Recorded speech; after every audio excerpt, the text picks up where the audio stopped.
There you go. All right. Hi, everybody. Just a reminder that everything we share today in group is to be kept confidential. Um, that means anything shared in group stays in group and does not leave or be shared with anybody outside of group. Um, the only time to break confidentiality is in extreme cases like harm to oneself or others, neglect, or in case it's court ordered. But I thought we'd start off with a fun icebreaker. So, um, just answering this question, whoever wants to go first. But if you weren't in this program, what career would you have pursued and why? So if you guys just want to go one at a time. Oh, goodness. Okay, so this wasn't my first career choice. My first career choice was education and administration leadership. So I'm going to go back one step a little bit further. If I hadn't gone into the career path that I chose, I would have wanted to be a nurse. And the whole reason I did not go into nursing was because I thought I was terrified of the sight of blood. And even though I had had like no blood work, no surgeries, no reason to be afraid of it, I was terrified. And therefore I chose a completely different path. So there you go. I can relate to that one. Mine was nursing as well. I actually started off in nursing and quickly found out I don't like blood as much as I thought I did. I'm fine seeing it and I'm fine. Like if somebody's just bleeding, I'm fine.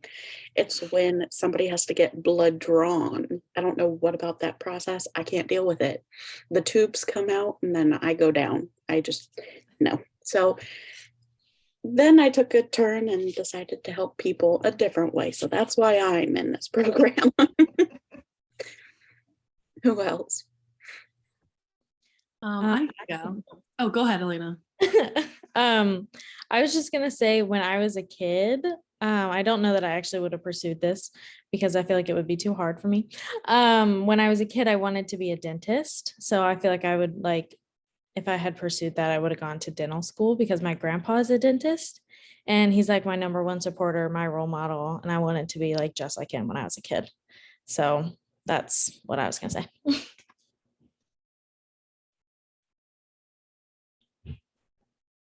I can go now. I would say probably something maybe like digital, like marketing or design or something like creative like that. I like art a lot. And so I feel like graphic design, that's what I meant to say, not whatever I said, but graphic design, or also cosmetology. I really like doing hair and makeup and nails and all of that fun stuff. So probably something between those two. So if money was absolutely no object, right? Of course, I'm going into school counseling, so education doesn't make a whole lot of money either usually. But if money was no object, I would refinish furniture for a living. Like I absolutely, I would be so happy doing that for the rest of my life.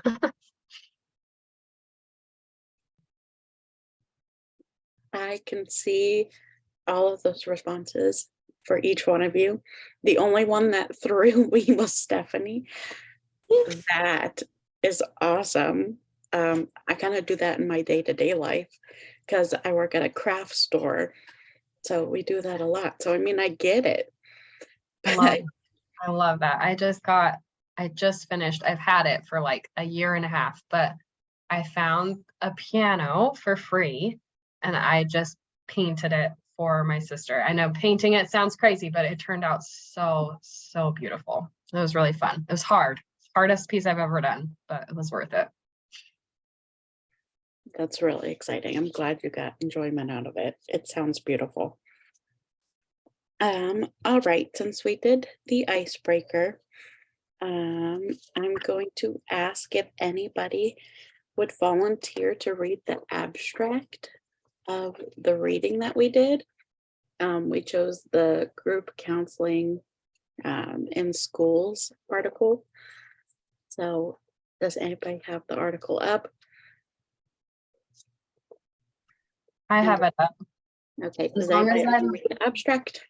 As long as I don't have to read the numbers, is that okay? That's perfectly fine. Okay. So it says this study aims to prove that group counseling with self-instruction technique is effective to enhance self-efficacy and reduce academic burnout. The design employed was a pre-test, post-test control group. The subject of the study was selected by using purposive sampling technique as many as 16 students. To place the subject in the experimental group and control group, random assignment was conducted so that there were 8 students in each group. The result of MANOVA test proved that group counseling with self-instruction and effectively enhanced self-efficacy and reduced academic burnout. In addition, the paired sample t-test showed a result that there was enhancement of self-efficacy and significant decrease in academic burnout in the experimental group. Meanwhile, the enhancement of self-efficacy and decrease in academic burnout in the control group did not significantly occur. This study obtained the findings that group counseling with self-instruction technique effectively enhances self-efficacy and reduces academic burnout. Wonderful, thank you. So the main points that I got from the abstract were that the group counseling with self-instruction technique did effectively enhance self-efficacy and reduce academic burnout.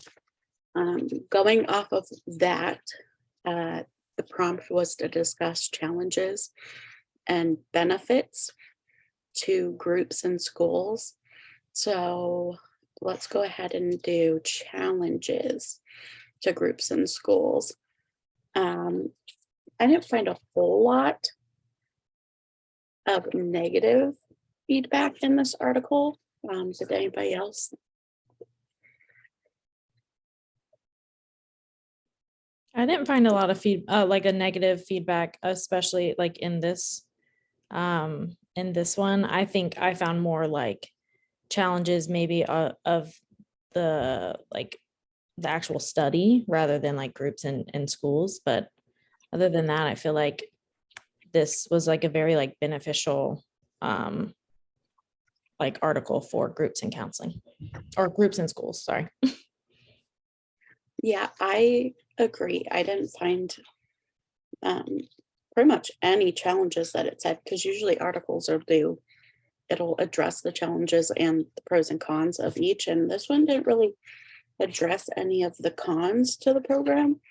But you said you found some challenges to the technique itself. Do you mind telling us about that a little bit?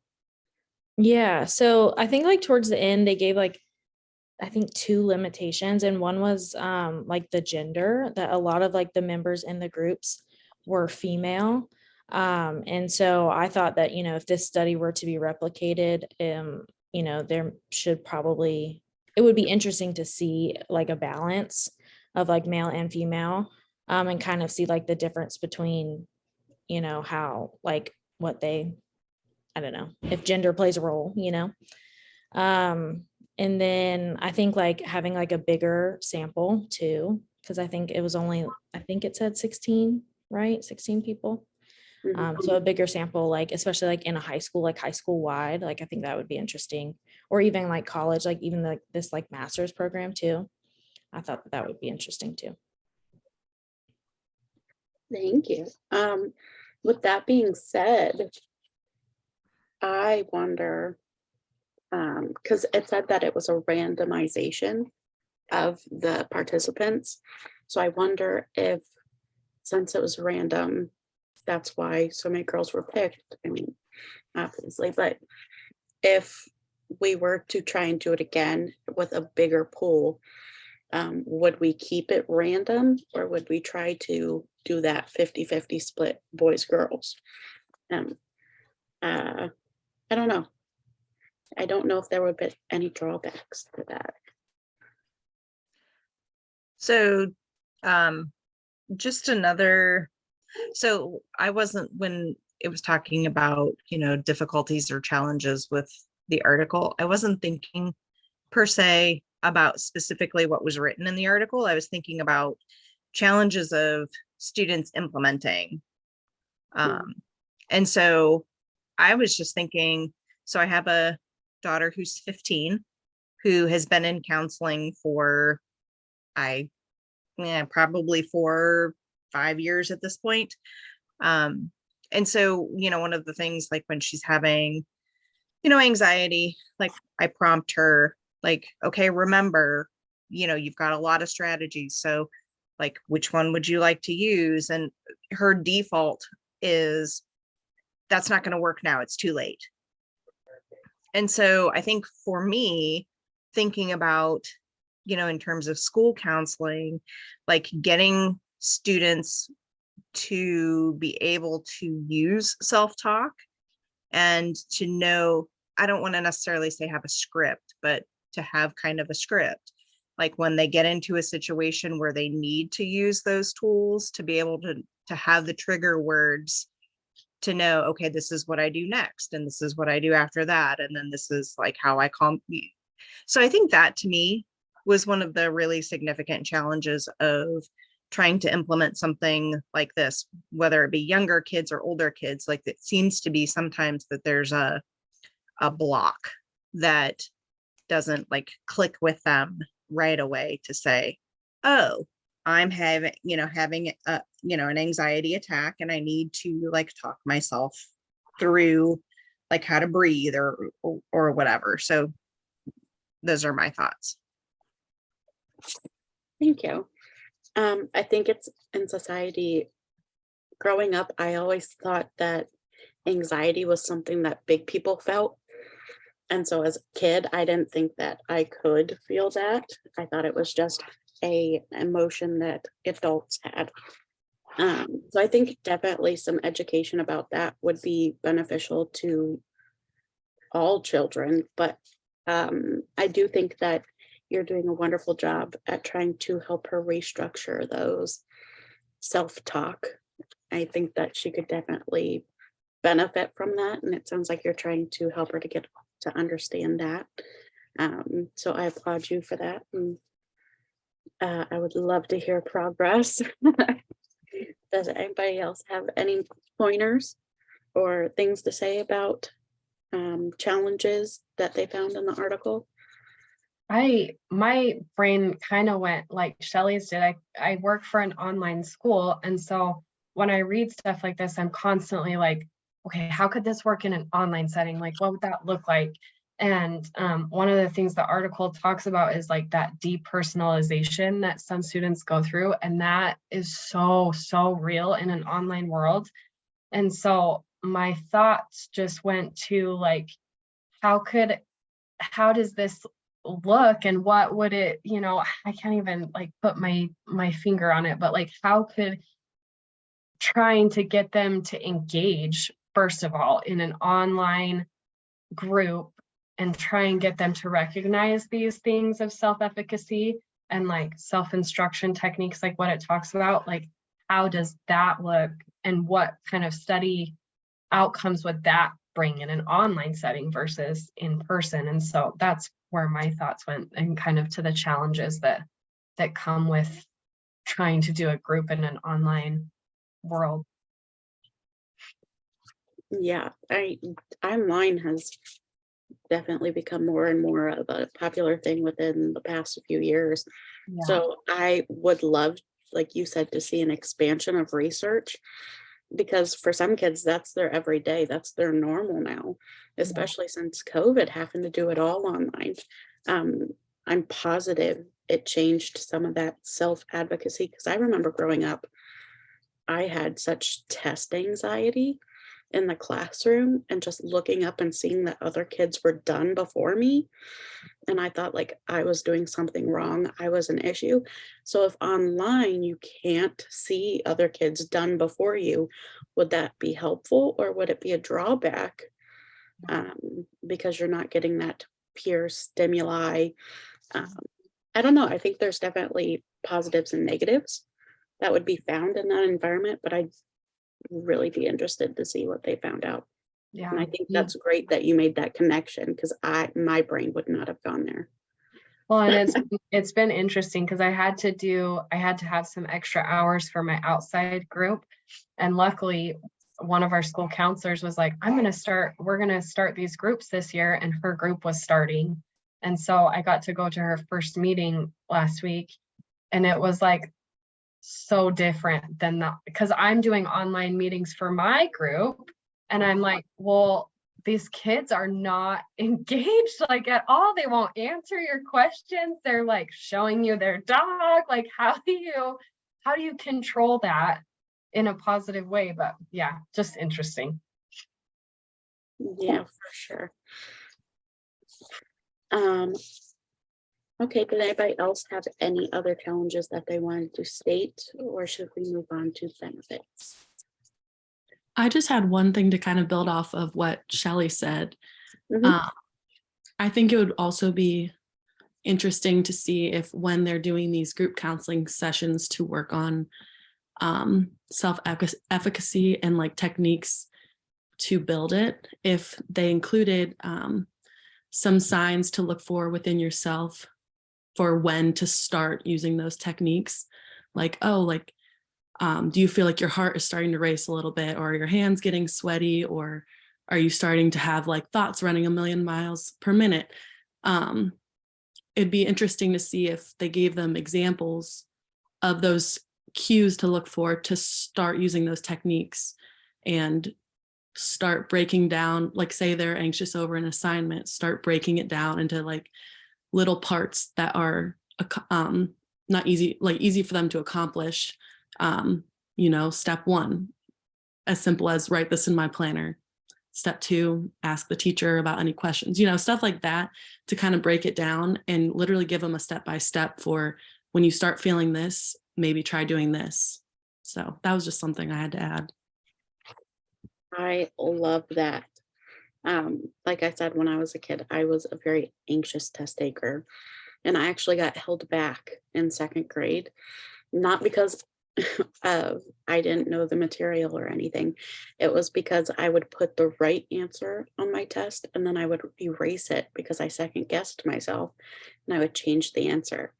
And my teacher caught on to that and she told my parents that she wanted to hold me back because I wasn't confident enough in myself. So if I had had some kind of education on learning those signs of like, okay, well, it's not that I don't know this stuff, it's that my body is reacting poorly to the situation. I think I wouldn't have had to re-go the 1st grade. That would have been nice, but I did. So I definitely hope that somebody in the future does do some kind of education on warning signs for sure, because I think that would be very beneficial and kind of hand in hand in strengthening self advocacy. Is that the word? Okay, efficacy. Yes, that's it. My bad. But I think those are all great points, and I agree with all of them. I think that's 15 minutes, right? We had our. I think so. I'm going to stop the recording real quick.